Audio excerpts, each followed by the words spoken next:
이사야 선지자는 이스라엘의 역사에 있어서 꽤 오랜 기간 동안 사역했던 선지자입니다. 여러 왕의 세대를 거쳐서 사역했고 사람들이 이야기하기로 그는 왕족 혹은 귀족이었을 것이라고 이야기합니다.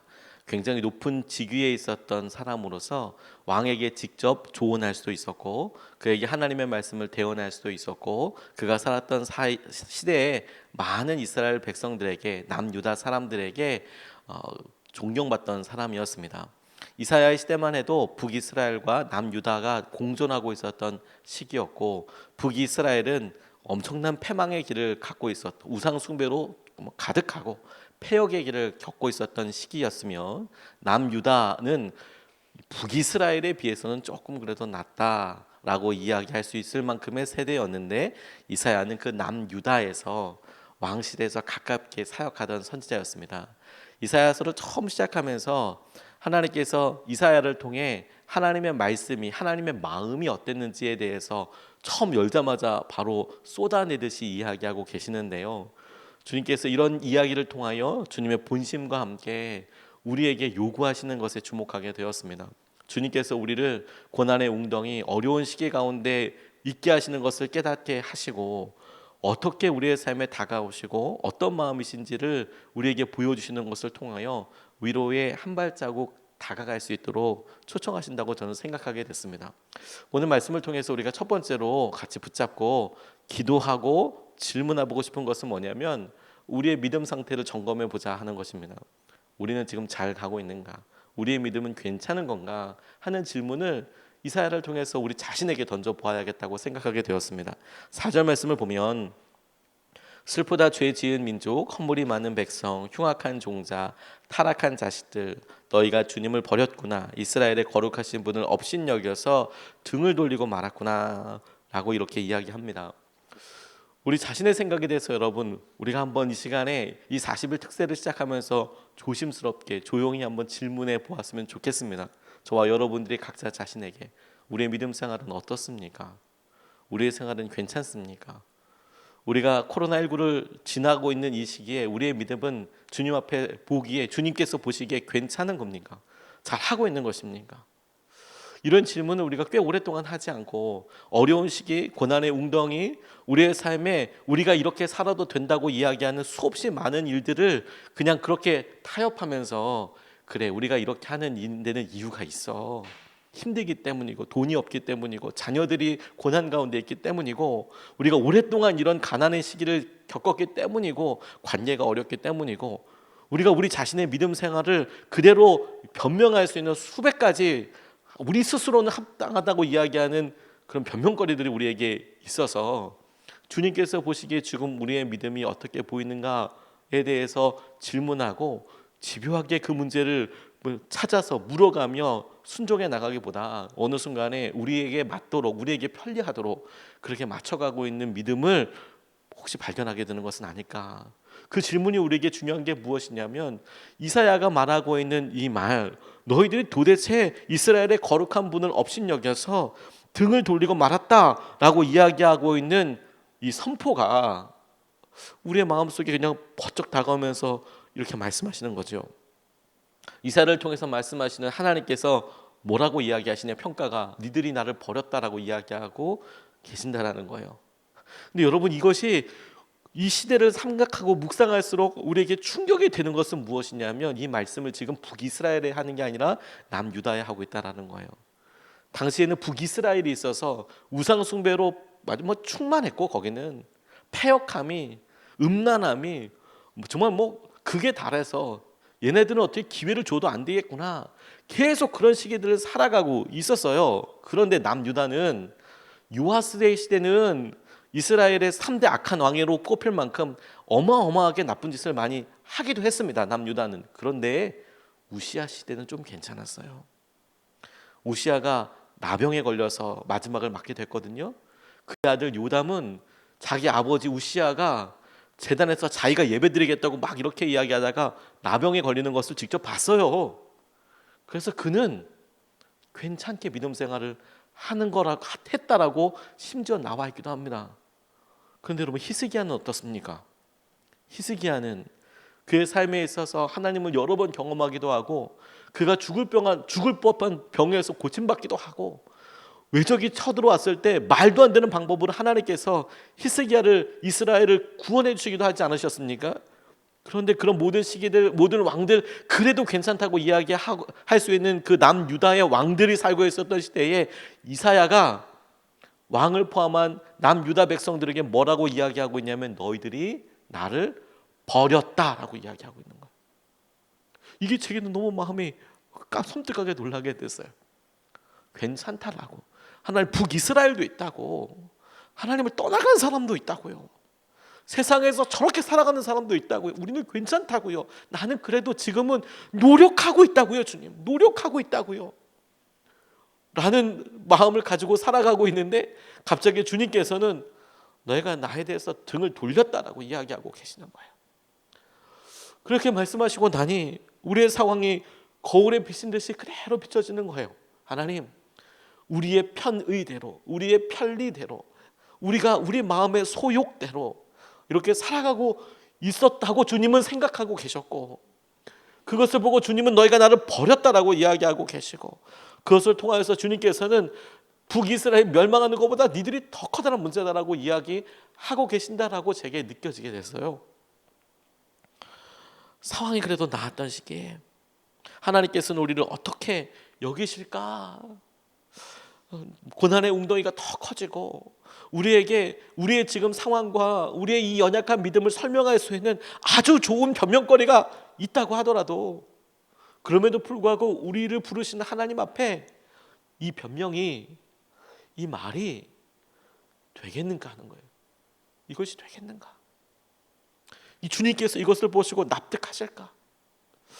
주님께서 가지고 계신 생각의 차이가 우리에게 다가와서 그것이 어떻게 우리에게 깨달아지는가가 우리가 주님 앞에 나아갈 수 있는 단초가 되고 우리가 주님께서 행하시는 위로를 얻을 수 있는 첫 번째 물고가 될 수밖에 없는 것입니다.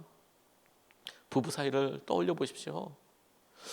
아무리 좋은 데 여행을 가고 아무리 좋은 것으로 사람들이 부러워할 만한 일을 경험해도 부부 사이에 뭔가 공감이 되지 않는 것 같고 진심이 통하는 것 같지 않고 무슨 말을 해도 다 옆으로 흘러가는 것 같고 그리고 무슨 말을 하는 거 듣는 것도 너무 힘든다고 생각할 때 관계가 회복되지 않고 둘 사이에 담이 허물어지지 않고 말이 통하지 않고 뭐가 거기에 위로가 될 수 있어요?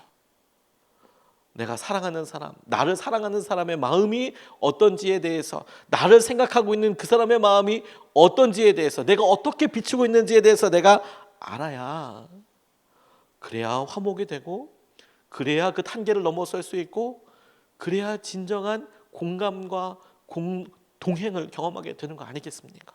하나님께서 우리에게 마음을 열고 이야기하시는 거예요. 너의 믿음을 점검해 봐라. 북이스라엘의 문제가 아니라 남유다가 문제다. 남유다가. 북이스라엘은 어떻게 되더라도 너희들이 지금 그만하다고 생각하는 믿음에 대해서 나는 심히 두렵다라고 주님께서 우리에게 말씀하고 계시는 겁니다. 작은 일, 우리가 보기에 작아 보이는 일이 하나님 보시기에 네가 우리를 버렸다라고 이야기할 만큼의 커다란 관심거리인 것을 떠올리게 볼 수가 있어요. 주님 앞에 우리의 작은 일을 떠올려봐요. 하나님께서 우리에게 어떻게 이끌어주시고 붙잡아 주시는지요. 어느 순간에 우리는 커다란 일, 중요하다고 생각하고 뚝뚝 잘라서 우리 기준대로 중요하다고 생각한 일은 어떻게든 해나갈 수 있어요. 그리고 그거 하지 못하는 사람들 가지고 우리가 생각할 수도 있죠. 우리가 믿음 생활 하시는 분들이 다 같이 걷고 있는 중요한 도전과 또 그 일을 통해서 영적인 혹은 세상 사람들에게 중요한 영향력을 끼치는 것이 술과 담배라고 생각이 들어요. 그걸 하지 않는 것, 그게 얼마나 영적으로 유익한지 몰라요. 우리가 예수님 믿고 따르고 그래서 그 일을 통하여서 주위에 있는 사람들에게 자연스럽게 우리가 교회에 다니고 있고 주님을 믿고 있다는 것을 드러낼 수밖에 없는 통로가 되고, 그런데 어느 순간에 한국교회에서 혹은 우리들에게서 술과 담배를 한다 하지 않는다 가지고 사람들을 평가하고 그것을 하는 사람들에 대해서 우리가 우리 입으로 비난하고 비판하는 그런 기준이 생기기도 했습니다.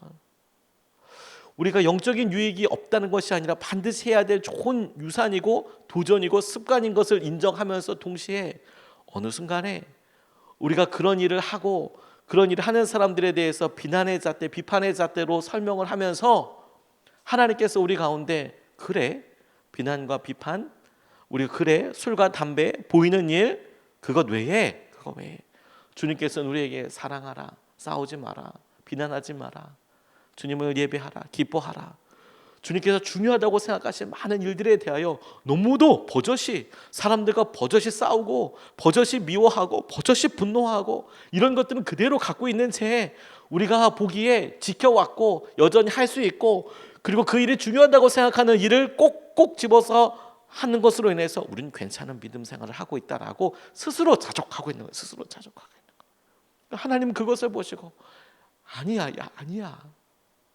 술과 담배를 하지 않는 것이 영적으로 좋고 여전히 중요한 도전임에도 불구하고 그냥 주님 마음이 이러시지 않을까라고 저 혼자서 생각해 봤어요. 차라리 그러려면 차라리 해라. 그렇게 싸우려면 차라리 해라. 그렇게 미워하고 분노하려면 차라리 너도 그거 하고 살아라. 우리가 주님의 기준을 떠올리는 것이 너무너무 중요할 것 같아요.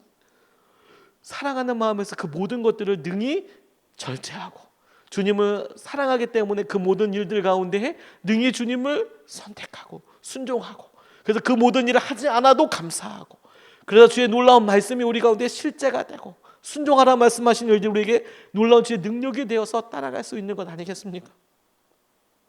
우리의 기준이 주님의 기준과 달라서 우리는 괜찮다고 생각하는 주님, 우리의 모습을 하나님께서는 이사야를 통하여 너 등을 돌렸다, 타락했다, 거룩하신 분을 업신여기고 있다. 그래서 주님 앞에 이사야를 시작하면서 너무너무 부끄러웠습니다. 하나님께서 갖고 계신 마음을 우리에게 부어주십시오. 우리의 모습을 보여주십시오. 자매들이 아무리 예쁘고 자매들이 갖고 있는 화장품이 아무리 좋아도, 그래서 그 화장을 할 수 있는 아주 좋은 방법이 있다 하더라도 거울을 쓰면 끝 아닙니까? 아무리 예쁘고 아무리 좋은 화장품이 있고 아무리 그것을 잘 할 수 있다고 하더라도 거울 없으면 그게 무슨 소용이에요? 어디다가 어떻게 해야 될지 아무것도 모르지 않습니까? 우리의 기준을 주님 앞에 첫 번째로 물어보자. 그리고 주님께서 우리에게 두 번째로 도전하시는 초청 앞에 우리가 반응했으면 좋겠어요. 이 40일 동안 주님께서 이것 때문에 우리를 부르신 것이라고 생각하게 됐어요. 우리가 이야기해보자. 우리가 서로 이야기하자. 주님께서 당신과 이야기하는 자리로 우리를 초청하고 계세요. 18절 19절 말씀에 보니까 주님께서 말씀하신다. 오너라 우리가 서로 변론하자. 너희의 죄가 주홍빛과 같다 하여도 눈과 같이 희어질 것이며 진홍빛과 같이 붉어도 양털과 같이 희어질 것이다. 너희가 기꺼이 하려는 마음으로 순종하면 땅에서 나는 가장 좋은 소산을 먹을 것이다. 너희가 기꺼이 하려는 마음으로 순종하면 땅에서 나는 가장 좋은 소산을 먹을 것이다. 이렇게 이야기하세요. 우리의 모습을 비추시는 하나님의 의도는 우리를 회복하시기 위함이에요. 우리의 모습을 비추시고 우리의 모습을 거울 앞에 마주하게 하시듯 보여주시는 이유는 그래야 너 난다, 그래야 너 벗어나올 수 있다라고 이야기하시는 거예요. 자신의 병을 제대로 알지 못하면 고칠 수 없습니다. 이 병이 무엇인지 알지 못하면 약을 쓰지 못해요. 코로나19가 사람들에게 무섭게 두려움으로 다가가는 이유는 고치는 방법을 모르기 때문이에요. 그 원인도 제대로 알지 못하기 때문이에요. 백신이 없다라는 이유는 그것의 원인이 무엇이고 어떻게 매개체를 통해서 퍼져가고, 그래서 어떻게 조절해야 그것을 경감할 수 있는지 나을 수 있는지 명확한 인과관계가 아직까지 사람들 앞에 발견되지 않았다는 거 아니겠습니까? 그러니까 그게 과정이 어떤지 모르겠으니까 이게 모르는 거예요. 사람마다 다르고. 그러니까 두려움으로 다가올 수 있는 것이죠. 우리의 죄, 우리의 모습도 똑같습니다. 우리가 우리 자신을 알지 못하면 그러면 뭘 잘못했는지를 몰라요. 괜찮은 사람이라고 생각하는 거죠.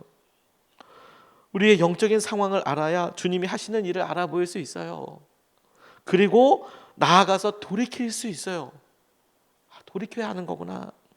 주님은 우리를 당신 앞으로 부르십니다. 그리고 함께 이야기하자라고, 함께 변론하자라고 이야기하고 계세요. 저는 이것을 초청으로 적용했어요.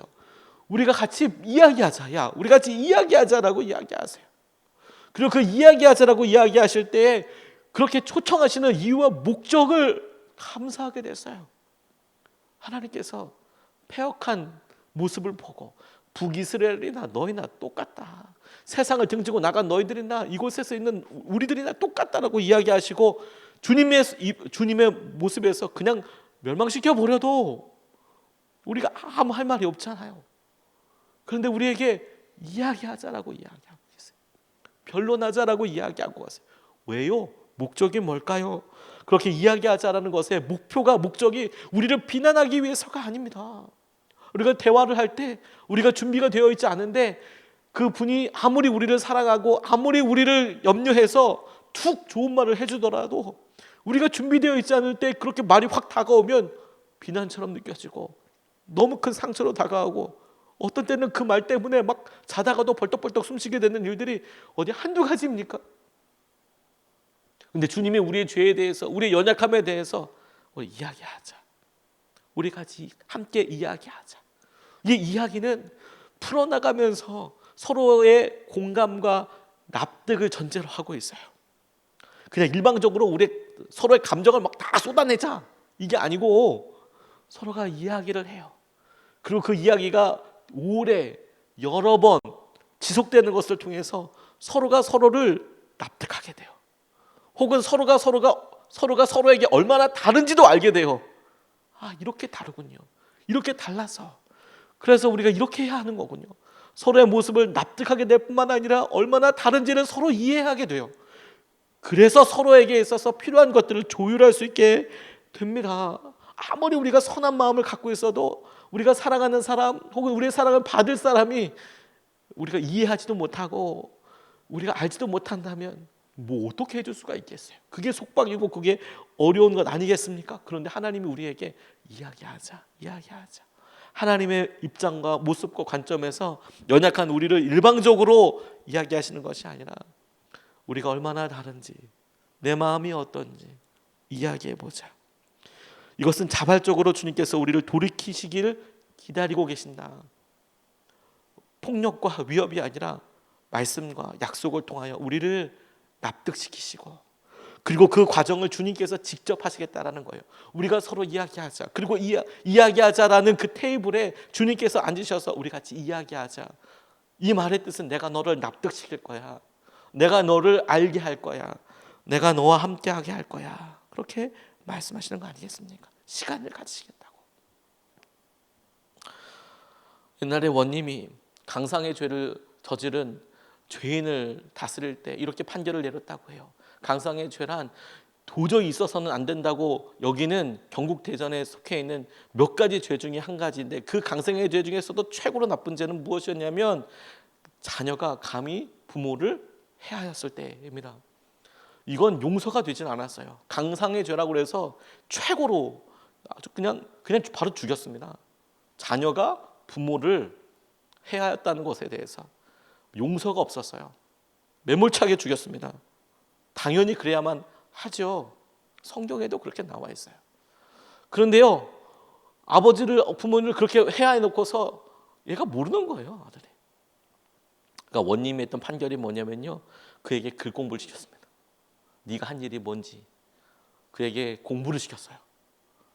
네가 한 일이 어떤 의미인지 아냐, 부모에게 한 그 일이 무엇을 의미했는지 아느냐, 그리고 공부를 시켰대요. 그가 자기가 바로 죽지 않으니까 희희낙낙 좋았겠죠. 자기가 사니까 좋았어요. 그런데요, 그에게 힘들지만 살려면 공부하라니까 공부하는데 하나하나 드러나요. 윤리가 뭔지 도덕이 뭔지 부모가 어떤 은혜를 갖고 있는지. 그러니까 나중에 그의 삶에 자기가 숨쉬고 있다는 것 자체가 부끄러워지고 고통스럽고 내가 어떻게 부모에게 그런 일을 하나. 내가 당장 죽어도 내가 할 말이 없구나 스스로 깨닫게 돼요. 그렇게 깨닫게 됐는데 그때부터는 빨리 나를 죽여주기를 원할 만큼 빨리 나를 좀 어떻게 해주길 만큼 살아있는 게 복이 아니라 살아있는 게 얼마나 커다란 벌인지 그가 알아요. 그리고 나서 그를 경국대전에 따라서 처벌해야 했다고 그렇게 하더라고요. 주님께서 우리에게 똑같이 우리의 죄를 보여주기 원하시죠. 하지만 결말이 다릅니다. 그래서 우리의 죄를 우리가 알고 마주해서 멸망시키려는 것이 아니라, 그래서 그렇기 때문에 주님께서 바로 그것에서 우리에게 진정한 위로와 생명을 주시려고 하는 것이죠. 이야기하자, 서로 이야기하자. 그리고 여러분, 그 기간과 그 초청이 저는 기도라고 생각해요. 기도라고. 우리가 기도하는 것을 통해서 우리가 가끔 주님 앞에 이야기하잖아요. 왜 하나님은 가만히 계시기만 하세요? 왜 하나님 이렇게 기도하는데 가만히만 계시는 것 같아요? 그렇게 기도할 때 그분이 우리의 귀에 이렇게 응답하여 주세요. 나는 가만히 있지 않아. 너를 만들었잖아. 그리고 우리가 주님 앞에 기도하는 것을 통해서 하나님은, 우리가 하나님을 설득하는 게 아니에요. 하나님 얼마나 힘든 줄 아세요? 우리의 삶이. 하나님 내가 얼마나 아픈 줄 아세요? 내가 얼마나 두려운 줄 아세요? 내가 이 일을 얼마나 오랫동안 겪었는 줄 아세요? 그래서 우리가 주님을 막 설득하는 것 같죠. 그런데 기도하면서 우리가 놀라운 영적인 현실 앞에 마주하게 돼요. 우리가 기도를 하면 할수록, 우리가 40일 특별 새벽 기도를 여러 번 하면서 경험했던 일이 뭐냐면, 그렇게 갈망이 있고 기도하면서 하나님께 간절히 구하면서 하나님을 설득시키고 하나님을 납득시키려고 하는 것처럼 우리의 열심이 시작되었는데, 지나고 나니까 오히려 하나님께서 그 기도를 통해서 우리를 설득해 가세요. 우리의 마음을 움직이게 하세요. 우리에게 그러면 안 된다고 이야기하세요. 우리가 무엇을 해야 될지에 대해서 주님께서 날마다 기도 시간 때마다 말씀하세요. 하나님이 우리에게 설득해 가세요. 하나님이 원하시는 것을 우리가 하도록 만드세요. 우리가 그 출발점 앞에 섰습니다. 이야기하자. 우리가 함께 오늘 첫날을 보내면서 하나님의 이 초청 앞에 우리가 같이 믿음으로 반응했으면 좋겠습니다. 40일 동안 우리가 이야기하자. 우리가 같이 기도하자. 너희들이 너희들의 중요한 문제를 가지고 나와봐라. 그래. 그리고 주님께서는 이미 준비가 되셨어요. 그리고 우리에게 이야기하기로 작정하셨어요. 그래서 주님께서 행하신 은혜와 마음을 우리가 누림으로 주님께서 하시는 위로와 은혜를 경험하게 되시기를 주님의 이름으로 도전하고 축복합니다. 오늘 두 가지 말씀을 같이 나눴습니다. 하나는 주님께서 우리에게 말씀하신 대로 우리의 기준을 떠올려 봐라. 나 괜찮은 거야? 나 이 정도면 괜찮은 거야? 떠올려 봐라. 그리고 주님께서 원하시는 초청 앞에 서 보아라. 우리가 이야기하자. 주님께서 하신 말씀대로 우리가 이야기해보자. 기도해보자. 이것을 붙잡고 두 번 나눠서 같이 기도하겠습니다.